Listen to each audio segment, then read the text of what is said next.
Rise Israel.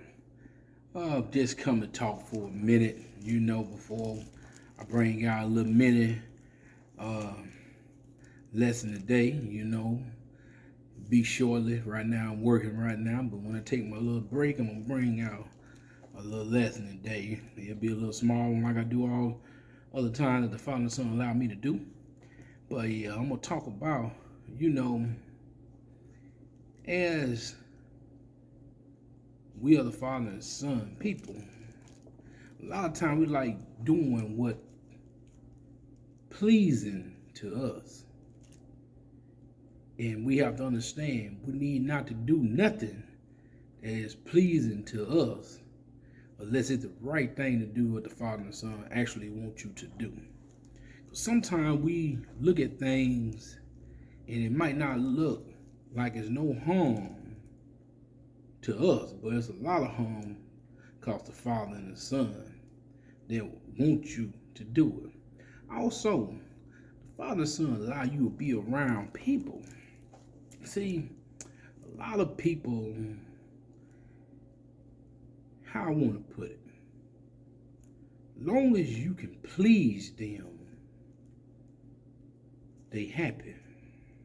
And I see that goes on in Israel and in this world, And when you say a few things not pleasing, not to them, especially when you tell them, things that they need to hear and listen and learn from, they don't want to hear it. They take it and think you talking about them or something like that, but that's brotherly love.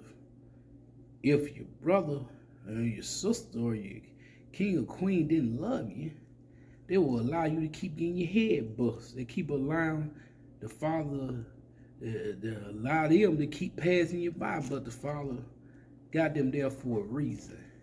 The word is love. The word.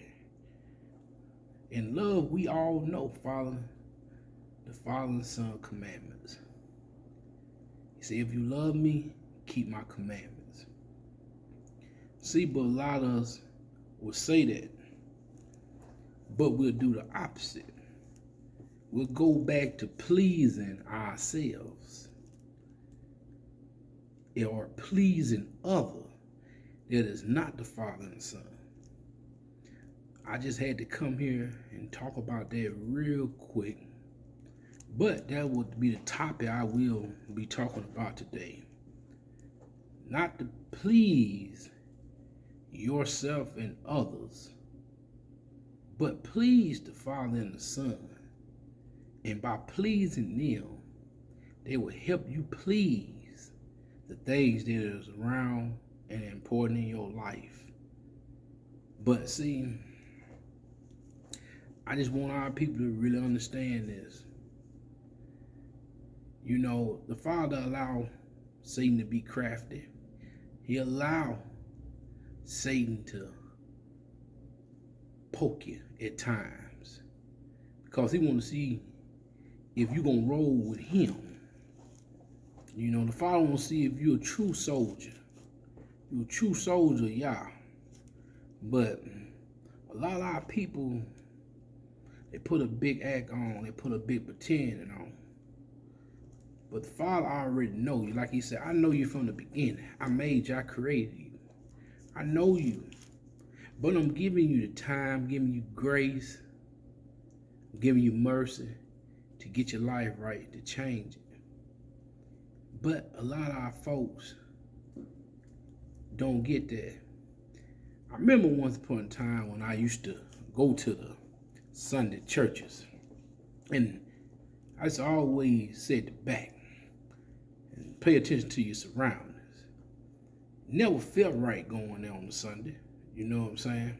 Which we know we are the church, the body, But I call it the synagogue like the Father and the Son call it in the Word. And back then we called it church. And let's say the door is wide open. As at the church. Everybody welcome. Come on in. Join the church.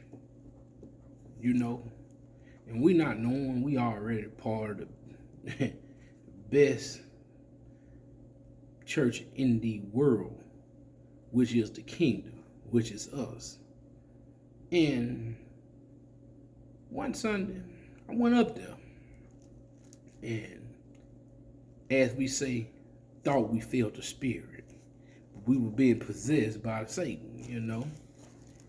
Because what we saw things and hearing things that felt good, sound good to you. And you got a whole bunch of people rooting you on. But not knowing you was breaking the father and son heart because you had decided to side with man and Satan over the father and the son. I give all praise, honor to the father and son for just allowing me, you know, to see that was wrong, for them to wake me up and get up out of that place. I just thank them, you know. You can't thank them enough. Like, you know, people always say, you know, thank you, I appreciate you. But how many times you can say it to the father and son and really mean it? You know, repent from your ways, repent from the things you have done. Show others. Because if you can't talk about yourself to others, you can't teach others. You can't warn others because you're too embarrassed about what you done did in your past.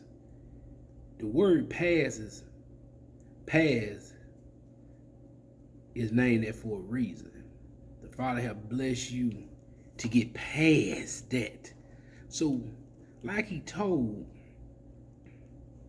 the wife when they were leaving out Sodom and Gomorrah, not to look back. He told Lot's wife that, right? Not to look back. But Lot's wife looked back. So by being disobedient, she looking back at her past. What did the father do? He took out the game.